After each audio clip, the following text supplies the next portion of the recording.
TV Libellule en papier saison 2021, épisode pilote, 4 août 2021. Noans Saint-Pédiatrix pavillon situé au-dessus des décharges qui abritaient autrefois des mineurs problématiques, qui auparavant avaient accueilli des combats de chiens illégaux hebdomadaires. Avant cela, le comté ne comptait que 150 lits d'hôpital psychiatrique. Peu de temps après la guerre du Vietnam, ses habitants voulaient remplir ce cratère massif avec quelque chose. Trash était une réponse raisonnable et rationnelle à l'époque. Les temps s'écoulèrent, avant qu'un long demi-siècle ne s'écoule. Comme prévu, cette parcelle considérée comme une propriété de rouille. Pendant des années, le comté a dépensé beaucoup d'argent et une main-d'œuvre laborieuse sans fin pour combattre, pour repousser les apparences flétries, mais n'a atteint que des frustrations. Pendant des années, les politiciens ont promis de s'attaquer à ce problème en tant que points focaux centraux pendant les campagnes, mais une fois élus, aucun politicien n'a jamais revisité cette question. Les responsables du comté ont offert cette parcelle de fléau gratuitement en échange de la continuité des embellissements de la région. Aucun intéressé. L'année où le président Reagan a été réélu, des groupes d'investisseurs et des entreprises de construction se sont aventurés et ont construit des pavillons médicaux multifonctionnels pour enfants à plusieurs niveaux. Après de nombreux retards et revers, il a ouvert ses portes et les affaires dans les cliniques pédiatriques ont prospéré. Dans son centre le plus situé, se trouvent des cliniques de pédiatrie, de psychiatrie et de psychologie. Les cliniques structurées selon un modèle cyclique. Tida, une fillette de 8 ans au teint châtain clair, aux longs cheveux noirs, aux yeux marrons, au nez retroussé et aux traits du visage des plus attrayants, elle se tenait debout à près de 4 pieds. Son rendez-vous avec le docteur Maria Hernandez a été repoussé de 30 minutes. La réceptionniste a diverti l'un des jeunes patients de la clinique. Vendredi tard midi. À l'extérieur, les conditions météorologiques ont incité nos futurs élèves de 8e à quitter immédiatement l'intérieur. Soleil à 85 degrés accompagné des douces brises de zéphyr.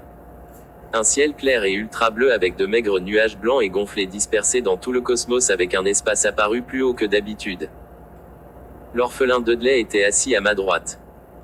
Dudley, un Indien indigène et des latinos avec de longs cheveux noirs entrelacés, des pommettes hautes, mince et debout à 5 pieds 3 pouces et vêtu d'un vieux tee, un short de bain et des tongs, a lu le catalogue de l'école.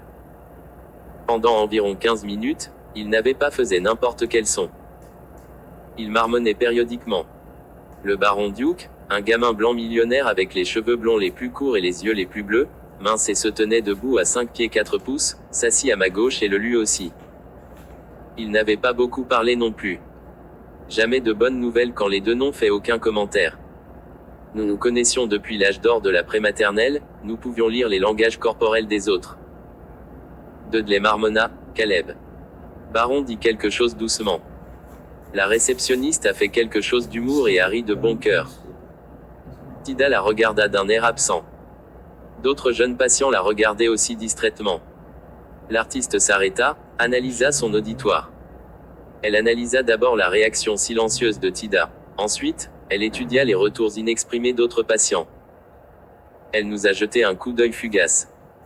Je la regardais avec les yeux grands ouverts et les lèvres scellées.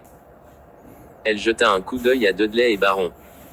Ni l'un ni l'autre ne prêta attention à elle. Elle s'est levée puis a essuyé la sueur sur son front avec le dos de sa main puis a dit, « Audience difficile. » Le docteur Hernandez a appelé Tida. Une réceptionniste a escorté ma sœur cadette à son rendez-vous. Samedi avant le début officiel de l'école, un groupe d'entre nous s'est réuni au parc aquatique Enchanted, entrée gratuite pour les élèves jusqu'au lycéen. Aux entrées, nous faisions la queue aux côtés d'autres élèves d'autres écoles du district. Beaucoup d'étudiants et d'accompagnateurs remplissaient ces vastes espaces de stationnement. Des autobus scolaires, des fourgonnettes affrétées et d'autres types de véhicules ont également rempli ces places de stationnement. De plus en plus d'étudiants et d'accompagnateurs faisaient la queue à toutes ces entrées. Des bus supplémentaires, des voitures familiales, des fourgonnettes et des bus affrétés ont rempli tous les espaces disponibles et se sont déversés sur les zones herbeuses et les allées. Beaucoup de vélos et de planches à roulettes regroupées dans quelques zones les plus proches des portes d'entrée. Baron chaperonné sur limousine et majordome.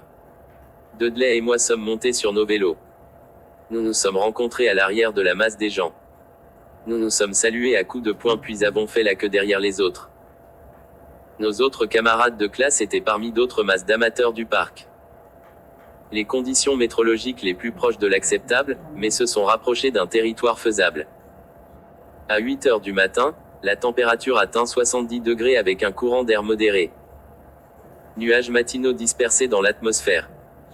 Des brises soleil sont apparues dans l'hémisphère oriental.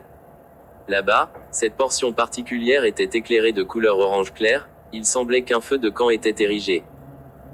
Les mouvements et les bruits de bedlam des participants les plus animés venaient de toutes les directions. Les plus jeunes ont fait preuve de vitalité. Les plus âgés affichaient de la sérénité. Les chaperons ont démontré des capacités multitâches. Les employés de parc ont aidé et donné des conseils. Tout le monde de toutes les directions a contribué au pandémonium de mouvements et de bruit dans le parc aquatique enchanté. Mes parents ont emmené Tida et mon frère aîné Seth, un lycéen et ma sœur aînée Siakim, un étudiant en 2e année pour voir nos grands-parents.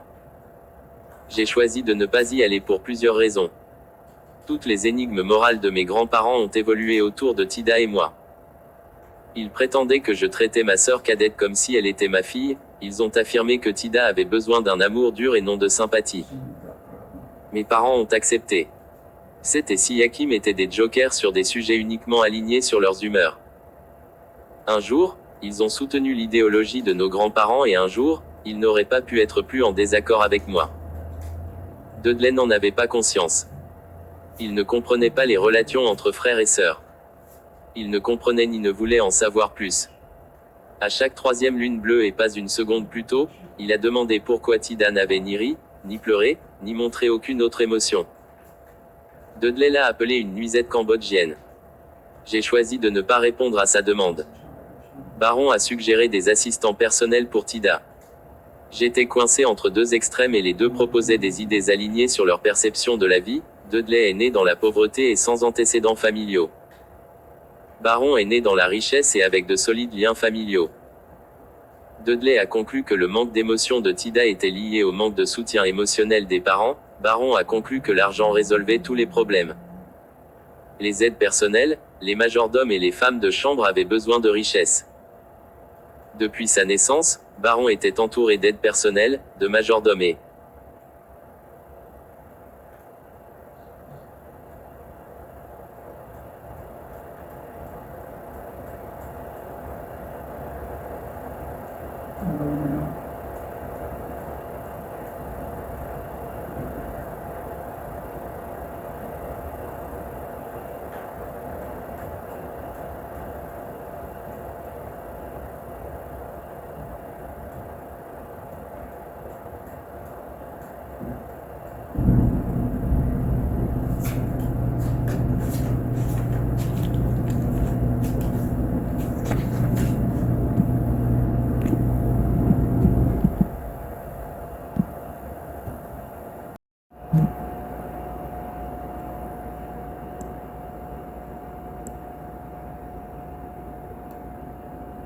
TV Libellule en papier saison 2021, épisode pilote, 4 août 2021. No One Saint Pédaillatrix pavillon situé au-dessus des décharges qui abritaient autrefois des mineurs problématiques, qui auparavant avaient accueilli des combats de chiens illégaux hebdomadaires. Avant cela, le comté ne comptait que 150 lits d'hôpital psychiatrique. Peu de temps après la guerre du Vietnam, ses habitants voulaient remplir ce cratère massif avec quelque chose. Trash était une réponse raisonnable et rationnelle à l'époque. Les temps s'écoulèrent, avant qu'un long demi-siècle ne s'écoule. Comme prévu, cette parcelle considérée comme une propriété de rouille. Pendant des années, le comté a dépensé beaucoup d'argent et une main-d'œuvre laborieuse sans fin pour combattre, pour repousser les apparences flétries, mais n'a atteint que des frustrations. Pendant des années, les politiciens ont promis de s'attaquer à ce problème en tant que points focaux centraux pendant les campagnes, mais une fois élus, aucun politicien n'a jamais revisité cette question. Les responsables du comté ont offert cette parcelle de fléau gratuitement en échange de la continuité des embellissements de la région.